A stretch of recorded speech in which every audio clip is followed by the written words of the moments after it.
Ils avaient rêvé d'un autre futur, et leur rêve s'était éteint dans le fracas des armes de la Deuxième Guerre mondiale.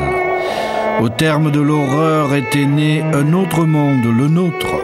Un monde forgé à la lueur des camps d'extermination nazis et des purges staliniennes, un monde désormais soumis au feu nucléaire.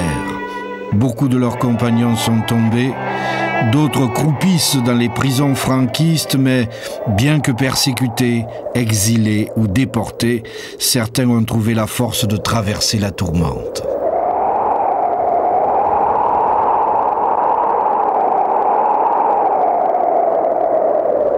Allí, pues, ocurría que los presos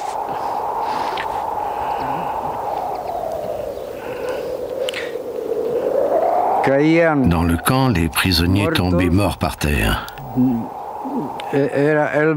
C'était la danse du rire. Ils mouraient en riant et tombaient comme ivres dans la neige.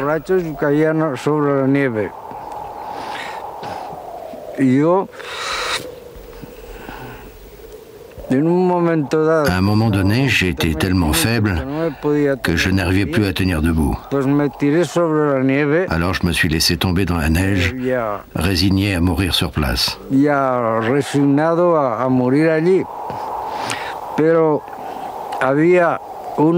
Et c'est là que j'ai vu un SS se réchauffer auprès d'un feu. Pris d'une soudaine envie de vivre, je me suis approché des flammes et j'ai demandé au SS de me laisser me réchauffer. Sinon, j'allais mourir. Mais il m'a ignoré.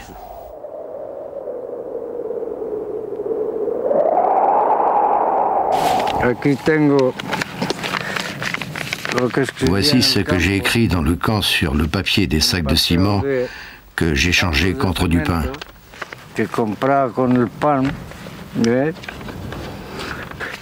J'avais toujours un bout de crayon et du papier, et j'ai toujours écrit.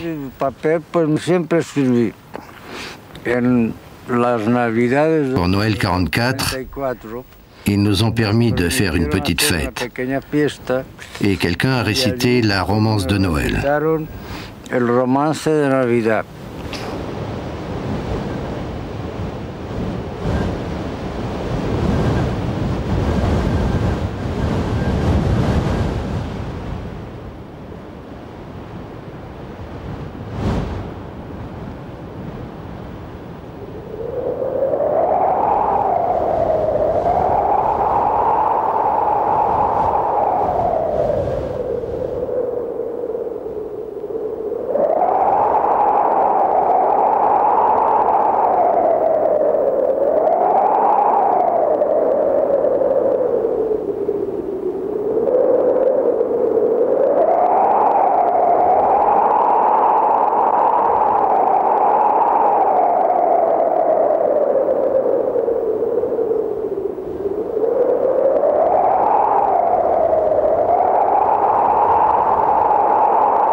J'écrivais par plaisir, pour échapper au quotidien.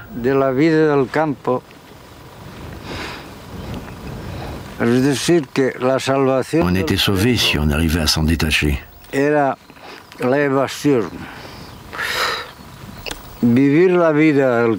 Si on vivait la vie du camp, si on pensait à cette vie-là, on mourrait. Il fallait donc s'évader en imaginant des tas de trucs, en rêvant.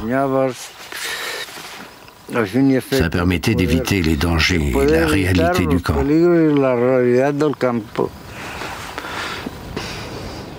Déporté au camp de Mauthausen en janvier 1941, Roque Eliop sera libéré en mai 1945, mais il ne reverra sa femme et son fils que bien plus tard. Durant ces mêmes années, de nombreux libertaires espagnols ont rejoint la résistance, dont ils forment les troupes les plus aguerries.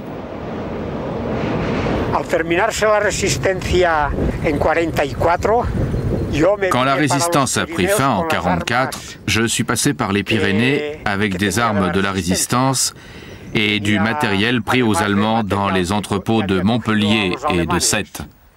en los polvorines de Montpellier y Sète. Quand la première division blindée est entrée dans Montpellier, cela faisait 3 jours que j'occupais la place avec un camion de la guerre d'Espagne, équipé d'un fusil mitrailleur et avec des matelas comme protection. On était en plein milieu de la place. Après, ils ont voulu m'obliger à suivre la première division blindée par-delà le Rhin. Mais j'ai répondu que mon objectif, c'était l'Èbre, pas le Rhin, et j'ai traversé les Pyrénées. La guerre est finie, mais Franco est toujours là. Pour les militants meurtris par la guerre, l'exil, la résistance et la déportation, il n'est pas question de renoncer. Les initiatives, tant individuelles que collectives, vont se multiplier. Le Mas Tartas, près de Font-Romeu, est l'une des principales bases de départ des libertaires. Miguel Quintana doit marcher pendant 9 nuits pour atteindre son point de rendez-vous en Espagne, à proximité de Ripoll.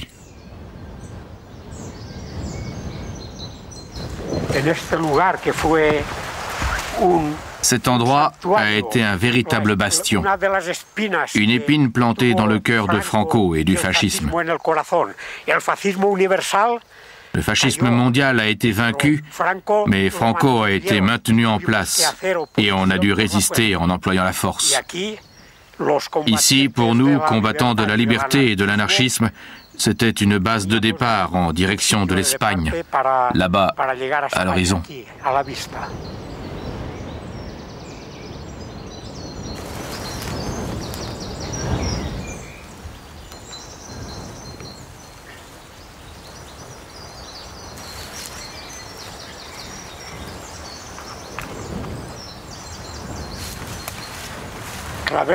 Quelques œillets cueillis dans le pré où ils sont passés un jour. Certains pour la dernière fois.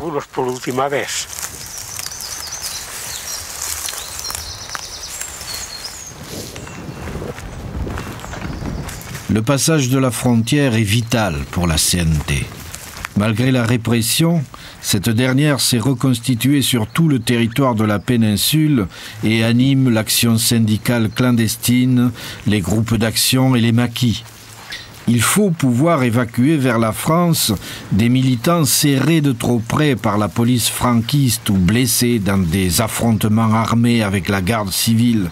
Il faut surtout fournir à l'organisation clandestine les moyens de la résistance et des agents de liaison qui, venus de France, pourront plus facilement échapper au réseau de surveillance et de délation mis en place par les franquistes. C'est dans ce trou qu'ont caché le matériel de propagande. 2 ou 3 fois, on a récupéré des émetteurs pour diffuser clandestinement des messages afin de préparer des sabotages. Pas souvent, car c'était très difficile. On faisait passer des camarades pour constituer des comités à l'intérieur du pays et renforcer la résistance. De la forma que se podía.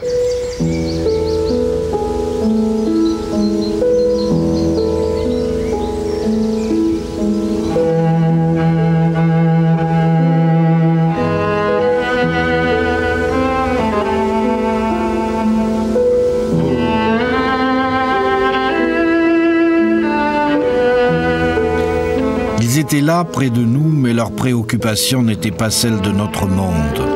Avant l'offensive allemande de 1940, puis sous l'occupation nazie, ils avaient tissé les premiers liens.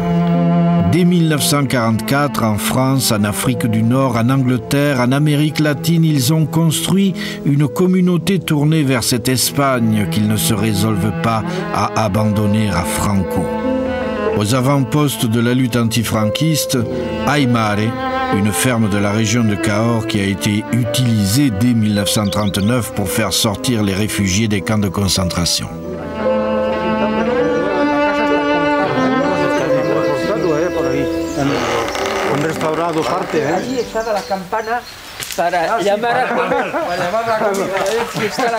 A ver si se puede leer. Vamos a ver si se puede leer. Yo no puedo, porque no tengo las gafas. ¿Se puede leer esto? Y aquí hay cosas. ¿Yo paso allá? Lo tenemos que llevar a la luz del día. Es un periódico mural. Sí, sí. Cada día pues, se cambiaba el texto. Esto se puede leer. La libertad. La libertad. La justicia curioso, natural, porque curioso de encontrar quiere... el tablero ese. Non, mais ça, avec du temps, on peut arriver à le déchiffrer, ça. Cultiva tu sangre en lo vegetal. Eleva tu amor al colectivismo. Hubo una polémica grandiosa. Y se decía que el tractor no valía nada. Y resulta que el tractor aún funciona.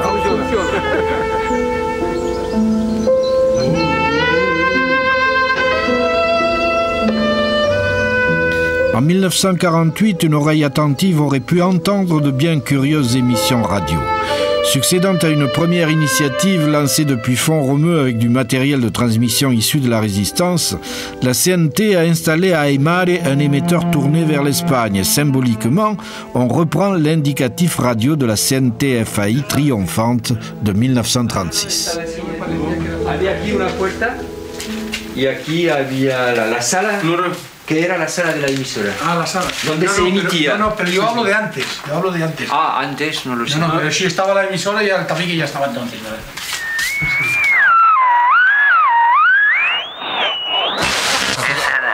SN1, Radio CNT-FAI, al servicio de la liberación de España. Un nuevo asalto policíaco ha costado nuestro movimiento del interior la detención de buen número de militantes y del asesinato de alguno. Como nuestro querido Raúl, en Madrid la ofensiva de los esbirros franquistas ha sido de vastas proporciones. Registro, domiciliarios, detenciones en masa, apareamiento y vejaciones de todo orden. Varias semanas están llevando a cabo este comandante.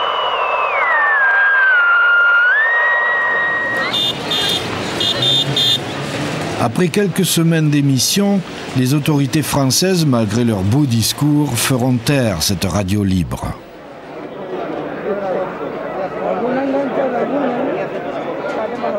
C'est donc avant tout à travers la presse que s'expriment les militants exilés. En témoigne avant même la fin de la guerre un foisonnement de journaux et de revues. En mai 1945, le congrès de la CNT espagnole en exil se réunit à Paris. 30 000 militants y sont représentés. Après 3 ans de guerre civile et 6 ans de dispersion, la CNT a enfin l'occasion de se retrouver. C'est l'heure des bilans, d'une analyse douloureuse des choix auxquels elle a été confrontée durant la Révolution et la guerre. La CNT referme la parenthèse de la participation au gouvernement durant la guerre civile, sans pour autant mettre un terme aux dissensions et aux fractures. Mais ce qui s'exprime avant tout, c'est la volonté commune de poursuivre la lutte, de ne pas accepter la défaite. Diego Camacho ne s'est pas résolu à l'exil. À peine sorti du camp de concentration de Bram, près de Carcassonne, il repasse la frontière. Sur les 4000 jours qu'il passe en Espagne, seuls 700 seront pour lui des jours de liberté. Il se rendra à Madrid et à Bilbao, où le 1er mai 1947 éclate une grève générale qui durera 10 jours. Sous le nom de plume d'Abel Paz, il sera pendant 11 ans le témoin, le chroniqueur et l'acteur de la résistance. Les prisons sont l'observatoire des exploits et des revers de la lutte. À la Modelo de Barcelone, l'information circule dans le double fond d'une bouteille thermos. 15 septembre 1949, groupe T. Nous croyons tous qu'il faut occuper la base 2, qui est la plus appropriée pour le moment, la plus sûre et efficace. Tous bien, bon moral. 18 septembre 1949, commission de défense Catalogne-Baléares. Jeudi, un membre de la commission a rencontré un délégué du groupe T. Régler problème de leurs camarades blessés, maintenant en sécurité. Nous avons appris l'arrivée prochaine de P et de H, nouvelle très importante qui renforce encore nos perspectives d'action. 1er octobre. Le groupe T a été attaqué par un détachement de la garde civile près de X. Tous les camarades sont sains et saufs et logés ici. Le blessé va mieux, son moral est excellent, mais il aurait besoin de soins supplémentaires. P a pu être contacté dimanche. Le groupe a dû se disloquer à X et a perdu le contact avec R et 3 autres camarades. Depuis, les choses ne s'arrangent pas. Surtout n'envoyez plus personne, à moins qu'il n'ait un point de chute sûr.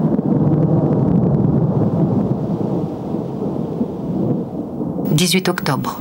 Mauvaise nouvelle. Hier, José Sabaté a été assassiné. Il a vendu chèrement sa peau. Le vieux phalangiste, Luis Garcia Dagas, est mort d'une balle de pistolet. Il sera enterré demain en grande pompe. Nous tâcherons d'être présents à notre manière à la cérémonie.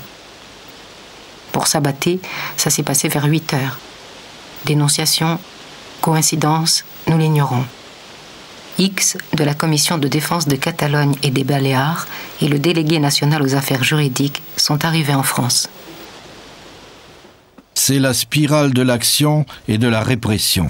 Il faut des sommes d'argent considérables pour assurer la défense des militants arrêtés et leur apporter, ainsi qu'à leurs familles, un minimum d'aide. On fabrique de faux papiers d'identité, il y aura même de fausses pesetas.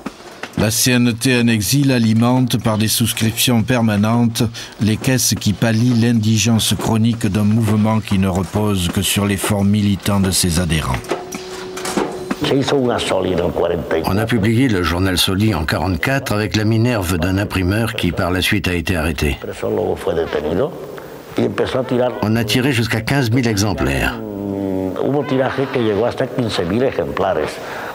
À l'époque, on tirait à 6 ou 7 000 exemplaires. Mais à l'apogée du journal, en 1946, on était à plus de 15 000. On le distribuait très facilement dans les usines, les bars et tout ça. On avait alors à Barcelone, parmi les syndicats, sans compter la province, entre 12 et 15 000 adhérents.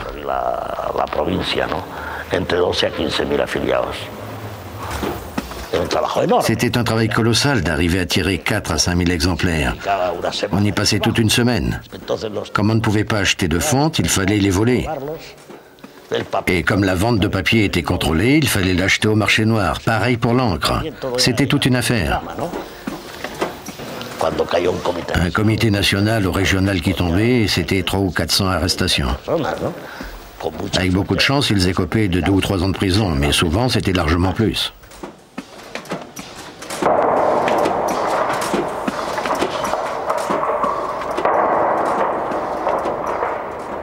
Dans ces années-là, devant un tribunal espagnol, avoir imprimé cette presse clandestine ou diffusé tracts et appels à la liberté pouvait coûter 30 ans de prison. Diego Camacho est arrêté pour la 2e fois en 1947.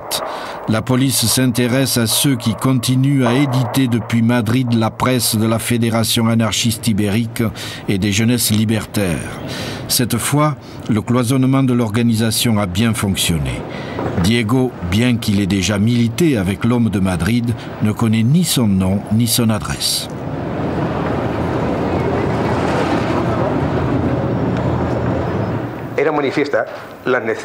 Il était devenu indispensable, tant pour les camarades exilés que pour nous sur place, face à une implacable répression, d'installer une imprimerie en Espagne pour que s'exprime la presse libertaire.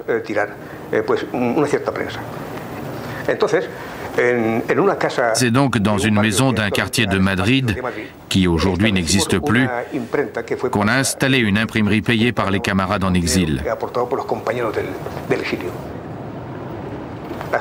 Jusqu'à ce que la police localise un certain Juan Gómez Casas, c'est-à-dire moi, car j'étais déjà fiché. Ils ont donné l'assaut, habillés en civil, et ils me sont tombés dessus. Un seul geste et on te descend devant ta femme et ton fils. Il se trouve que j'habitais à côté d'un policier, et quand il a appris tout ça, il est resté sans voix. Ça faisait 1 an qu'on était là. On avait parfaitement isolé l'endroit où se trouvait la machine pour qu'elle ne fasse aucun bruit. Il me prenait donc pour un voisin sans problème, un jeune homme bien élevé qui vivait avec sa femme et son enfant. Et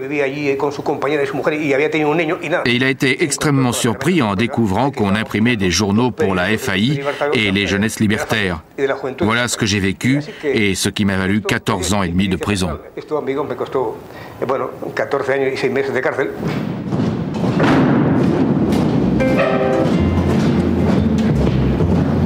Hoy no ha venido a clase, Ramón Cabeza, y al preguntar por él, sus compañeros me han mirado con rabia,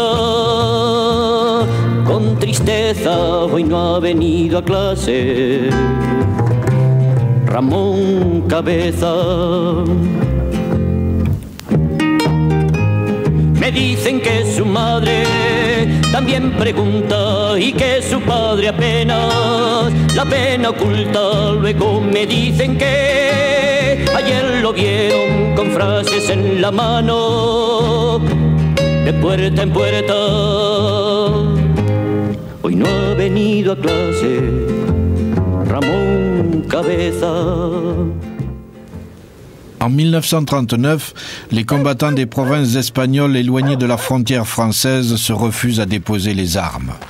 Traqués par l'armée et la garde civile, les maquis de Ciudad Real, de Galice, du Levant, de Léon, des Asturies et d'Andalousie résisteront jusque dans les années 50. La répression d'État, froide, systématique, implacable, va bien au-delà des débordements inhérents à toute guerre civile. Calanda avait perdu 70 hommes pendant la guerre, 200 tomberont après 39.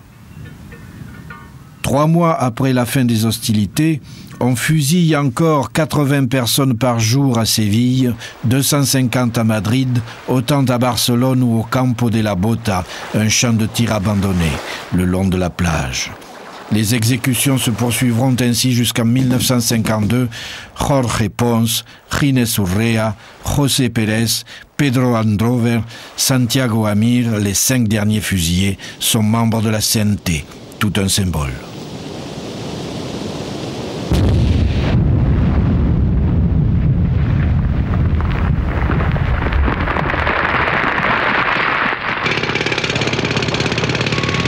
La victoire de Franco a transformé l'Espagne tout entière en un gigantesque camp de concentration. Spoliation, misère, famine, délation, la nuit est retombée sur la péninsule. La prison, les camps de travail et l'assignation à résidence sont considérés comme un moindre mal.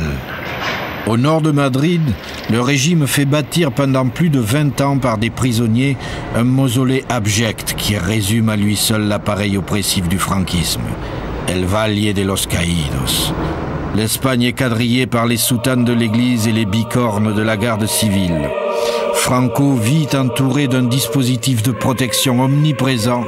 La méfiance, le secret, la dissimulation, la surveillance et l'infiltration systématique sont les caractéristiques d'un régime policier au centre duquel se tapit le dictateur.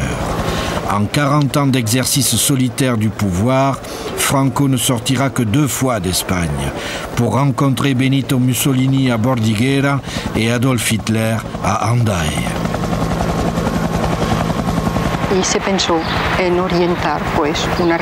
On a décidé d'organiser notre propre résistance, puisque tout le monde nous abandonnait. Notre but était de déstabiliser en partie le régime de Franco, voire de supprimer le caudillo.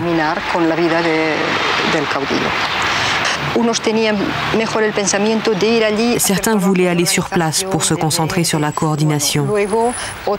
D'autres étaient partisans des coups de force.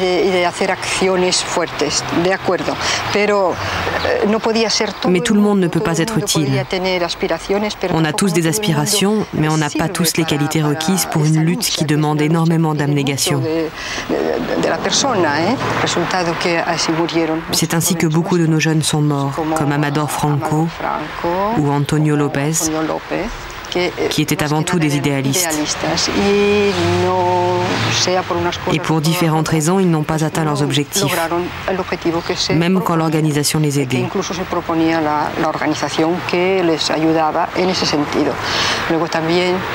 Par la suite, Raúl Caballera est parti là-bas dans le même but, mais en vain lui aussi.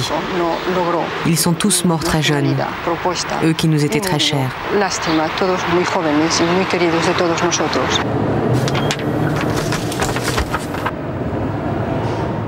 Héros du quotidien, combattants sans visage, ils ne sortent de l'anonymat que pour être projetés dans le néant.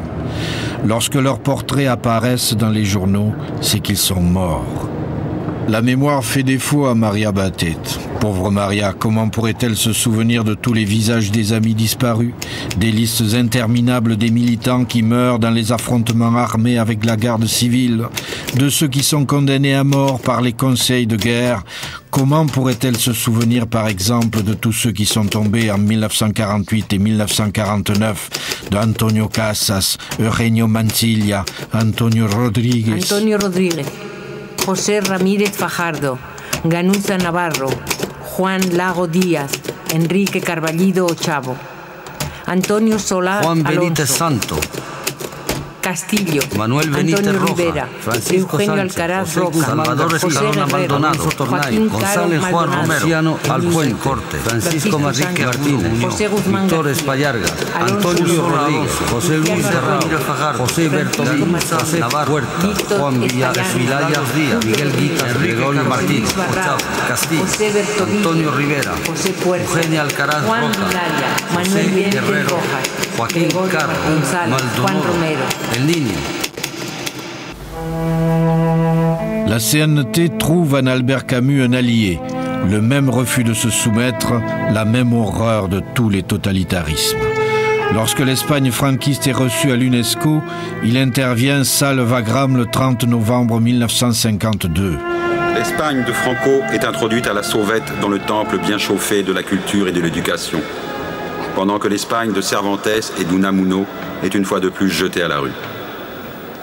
Tout le monde croyait jusqu'ici que le sort de l'histoire dépendait un peu de la lutte des éducateurs contre les bourreaux. Mais on n'avait pas pensé qu'il suffisait en somme de nommer officiellement les bourreaux éducateurs.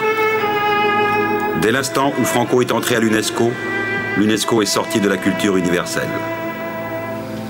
La vraie culture vit de vérité et meurt de mensonges. Elle vit toujours d'ailleurs loin des palais et des ascenseurs de l'UNESCO, loin des prisons de Madrid, sur les routes de l'exil. Albert Camus, qui écrira également dans Solidaridad Obrera, cesse toute collaboration avec l'UNESCO. Mais le rouleau compresseur continue d'avancer. L'Espagne est admise à l'ONU en 1955.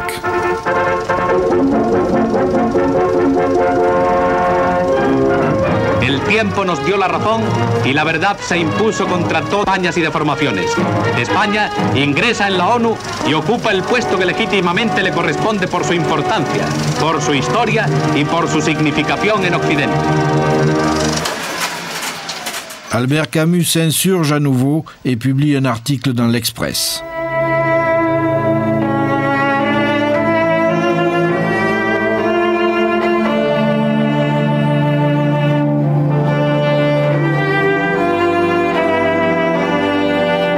Dans son refus irréductible du franquisme, le grand violoncelliste catalan Pablo Casals va devenir une figure emblématique de l'insoumission. Mais tant d'efforts, tant de sacrifices ont-ils encore un sens? Contre la raison, contre l'équité, contre l'histoire, contre le droit même, Franco a été maintenu au pouvoir par les Alliés. Alors que l'Espagne entre dans la société de consommation, la guerre froide sera l'alibi dont sera habilement joué le caudillo. Pour l'Amérique du capitalisme triomphant, comme pour l'URSS de Staline, l'Espagne révolutionnaire, parce que inclassable, a constitué une menace. Elle n'aura donc pas de seconde chance. Franco se chargera des basses œuvres. Sous la houlette d'Eisenhower, premier des grands chefs d'État à se rendre à Madrid, l'Espagne franquiste sort progressivement de son isolement. En su mensaje de salutación, Franco dice: España, señor presidente, con toda la hospitalidad que está enraizada profundamente en su alma, os abre las puertas de su casa y la ofrece a vuestra persona de todo corazón para que entréis en ella como si fuese la vuestra propia.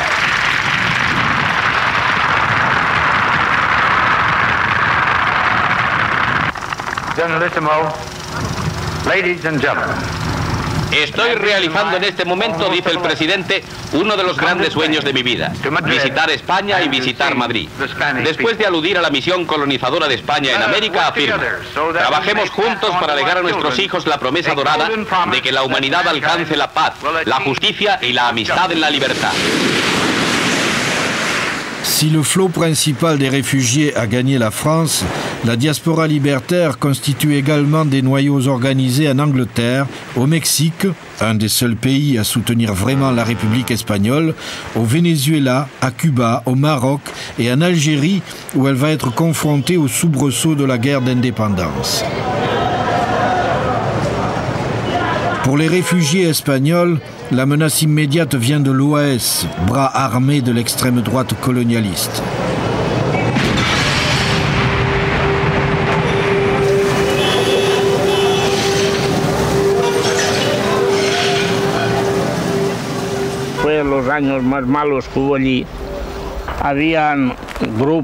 Ça a été les années les plus terribles. Des groupes de phalangistes venaient entraîner les membres de l'OAS à Guyonville, dans tout ce coin-là.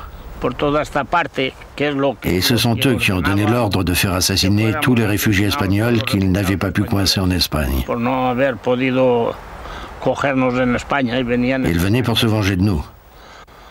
Soria était le correspondant de Soli, de CNT et de toute la presse confédérale. Ils l'ont assassiné. Son corps a été retrouvé dans un sac au beau milieu d'une place.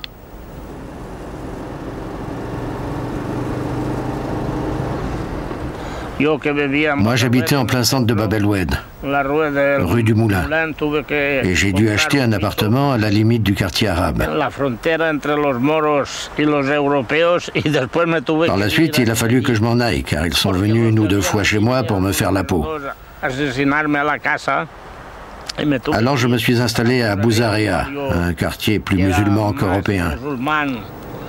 Le camarade Capellan nous faisait monter la nuit, puis il nous faisait descendre au matin. On a vécu quelques mois ainsi jusqu'à la signature des accords de paix.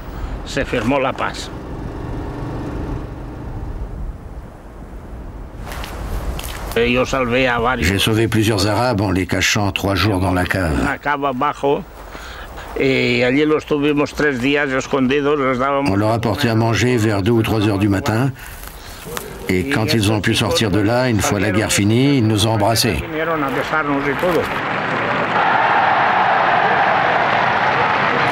C'est le même idéal de solidarité qui pousse Paya à fonder en 1962 la coopérative de l'avenir algérien. Elle réunit 70 personnes et distribue chaque année des chaussures aux petits orphelins. On a ouvert une grande usine qui est devenue le modèle même de la collectivité, de la coopérative. Tout le monde avait du travail. Ça a très bien marché et on a travaillé jusqu'au bout, jusqu'à ce que je laisse tomber. Au sein de la coopérative, du président au dernier des ouvriers, tout le monde gagnait la même chose. Je m'en souviens. Tout à fait. On n'avait aucun avantage, qu'on soit président ou secrétaire de la coopérative. Tout le monde gagnait un salaire fixe. Régulièrement, la communauté exilée de France se donne rendez-vous à Paris, à Marseille, à Bordeaux, à Montpellier, à Clermont-Ferrand, à Perpignan, à Toulouse. C'est l'occasion d'exalter son identité propre, de revendiquer son attachement à une culture ouvrière qui se nourrit de publications, de conférences et de pièces de théâtre. Maçons, menuisiers ou électriciens le jour, certains militants se métamorphosent le soir en jeunes premiers ou en hallebardiers dans des pièces militantes ou mettent la dernière main à un article de vulgarisation scientifique, à une critique littéraire ou à une nouvelle. À Toulouse, Juan Montiel est l'un des animateurs de la troupe de théâtre Iberia. On avait soif de justice à l'époque, et c'est pour ça que notre troupe a choisi des pièces contre la guerre comme Abajo las armas, El Cristo Moderno, La Carcajada, Aurora et bien d'autres dans la même veine. On a monté au Capitole une œuvre qui a gagné le premier prix d'un concours de théâtre et qui était intitulée En España empieza a amanecer. Le Capitole était bourré à craquer. Comme chaque fois qu'on jouait au Palais des Sports de la place du Puy, tous les 19 juillet, il y avait plus de 4000 spectateurs et souvent beaucoup devaient rester dehors et suivis par un haut-parleur.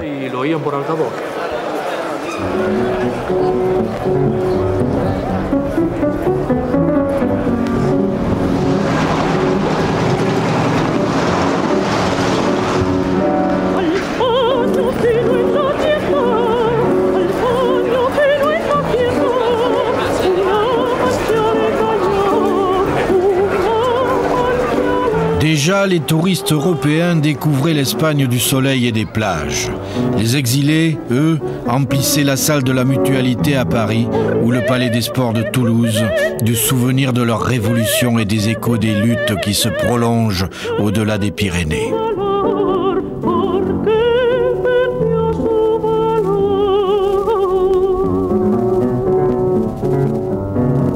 C'est à nouveau le plaisir d'être ensemble, de rire, de chanter, de pleurer aussi les amis perdus et l'espoir du retour en Espagne qui s'éloigne d'année en année.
Dans la chaleur des retrouvailles programmées ou fortuites, parmi ces visages qu'éclairent les sourires, qui reconnaîtrait l'école terroriste de Toulouse que dénoncent les autorités et les médias franquistes?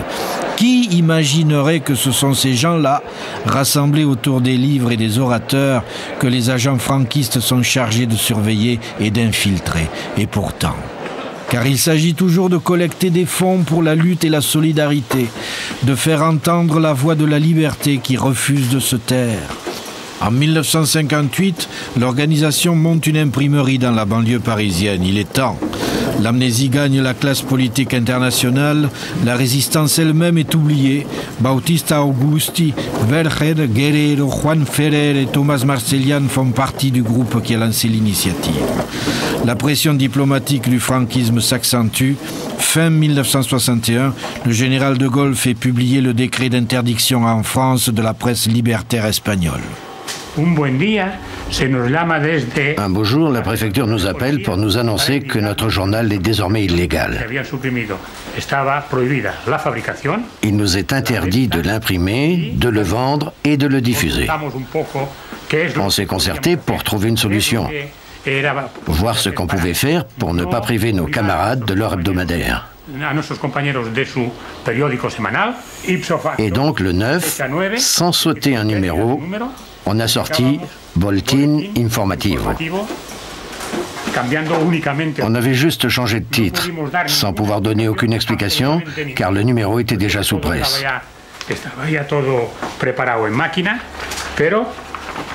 On a juste réussi à insérer 2 lignes en bas de page. 2 petites lignes sous la signature d'Angelson Blanca disant « La solidarité ouvrière ne sera jamais démentie ».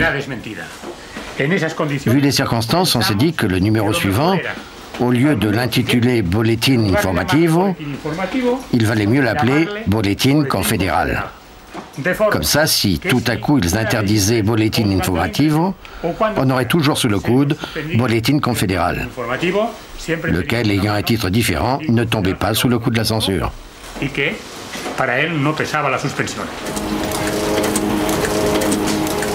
Même en changeant de titre chaque semaine, la situation n'est pas tenable à long terme. Il faut trouver une parade. La censure ne peut s'exercer en France lorsqu'une partie du journal est en français.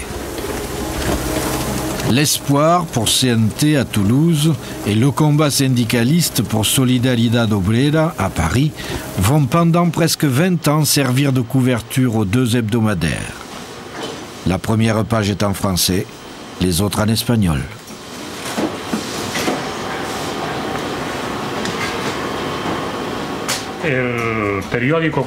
Le journal a survécu. On a sorti plus de 1000 numéros en version bilingue. Plus de 1000 semaines en version bilingue.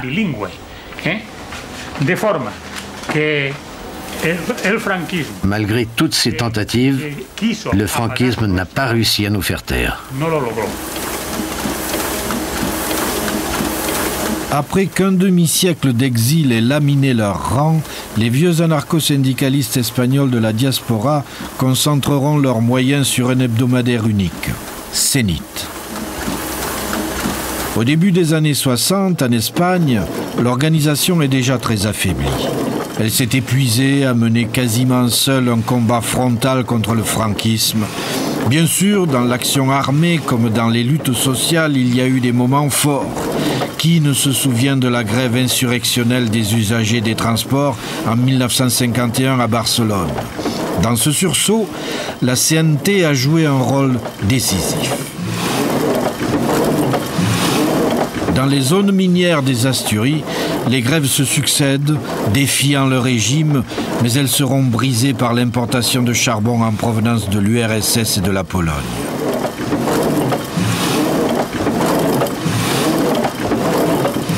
Le congrès de 61 à Limoges essaie de panser les plaies des déchirements de 1945 et dans le même temps il relance une alliance syndicale avec l'UGT et le syndicat basque STV. Fidel Gorron représentait le comité national clandestin à Madrid. À mon retour, je me suis fait pincer et la police a démantelé notre organisation. L'une des caractéristiques de notre comité national, c'est que durant 2 ans, presque 3, le bureau, le secrétariat ont été installés à la Puerta del Sol, juste devant ce que l'on appelle aujourd'hui le ministère de l'Intérieur. C'est là qu'on imprimait le matériel de propagande, qu'on rédigeait les tracts, qu'on tirait en fait tous les fils de notre organisation. Et comme je vous le disais, la police a fichu tout ça par terre vers la fin de l'année 61, dans des circonstances peu claires, comme toujours dans ces cas-là.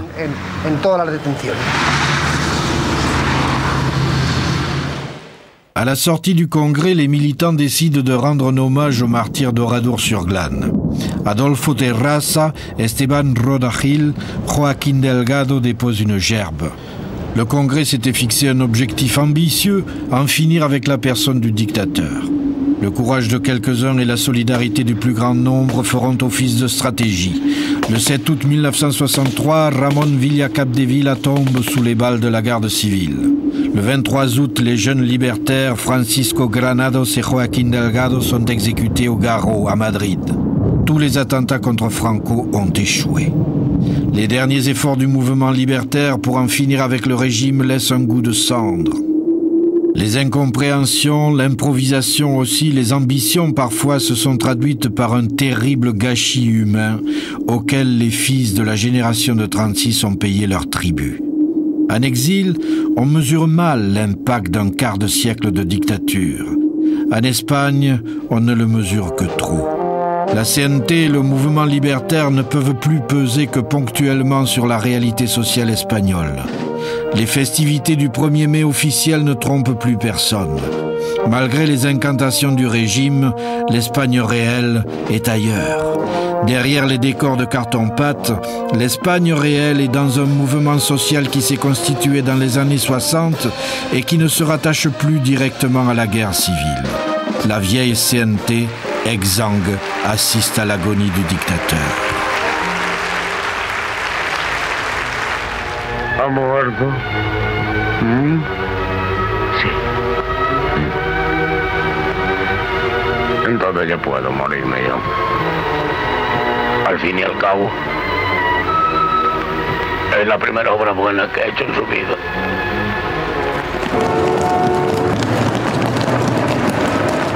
Le 1er mai 1976, l'entrée du pays dans l'après-franquisme est célébrée par de jeunes Espagnols qui se jouent de la police. Parmi eux, les amis du jeune libertaire Salvador Puig Antich, que le dictateur a fait fusiller en 1973, et les jeunes militants qui impulsent depuis quelques années déjà la CNT renaissante.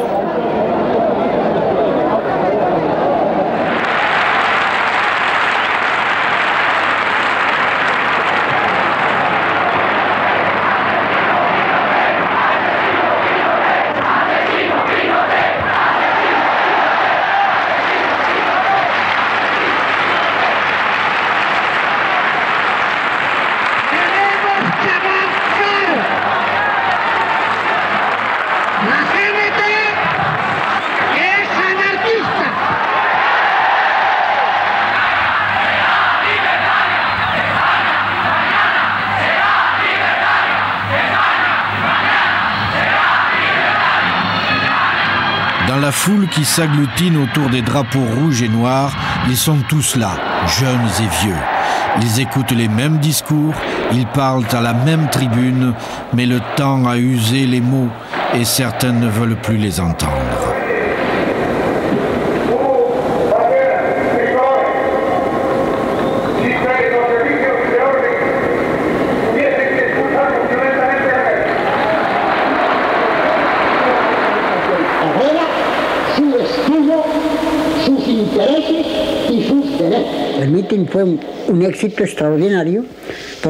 Le meeting a eu un succès extraordinaire grâce au nombre de participants, à la personnalité des orateurs et à l'impression d'unité que donnait la CNT. Les mots ne sont pas suffisants pour décrire le flot de gens qui descendaient toutes les rues de Valence pour converger sur les arènes. On était fin juin, et le 2 juillet s'est tenu le célèbre meeting de Montjuic qui a rassemblé 500 000 personnes.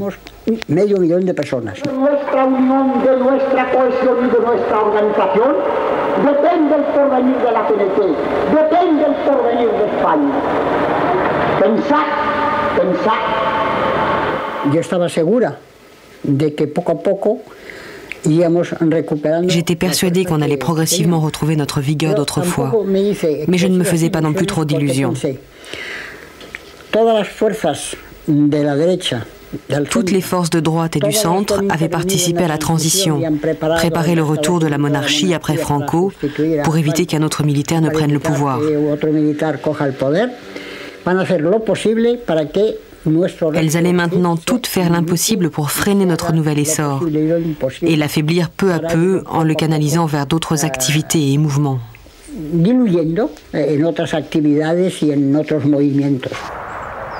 Une ère nouvelle semble s'ouvrir pour l'Espagne. Alors timidement, un à un, les exilés, les persécutés, les oubliés vont retourner sur les lieux où s'est interrompue leur jeunesse.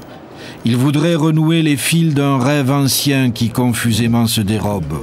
Mais l'Espagne n'est plus leur Espagne, leur ville n'est plus leur ville, leurs amis, le peu qu'il en reste, ne sont plus que des connaissances. On leur a tout volé, ils sont en exil partout. Dans leur si longue errance, ils ont semé des petits cailloux ici et là, trace têtue d'une génération qui ne s'est jamais résolue à la défaite parce que tout simplement elle ne s'est jamais considérée comme vaincue.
J'avais 16 ans quand j'ai pris ma carte à la CNT. À 77 ans, je l'ai encore. Et je l'aurai sûrement jusqu'à ma mort.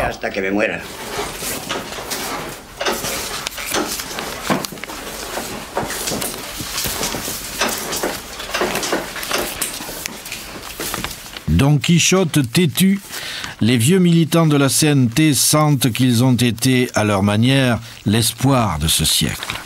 Peut-être en connaissons-nous encore quelques-uns, peut-être par-delà même le devoir de mémoire, ce qu'ils ont fait et ce qu'ils sont nous parlent encore d'avenir.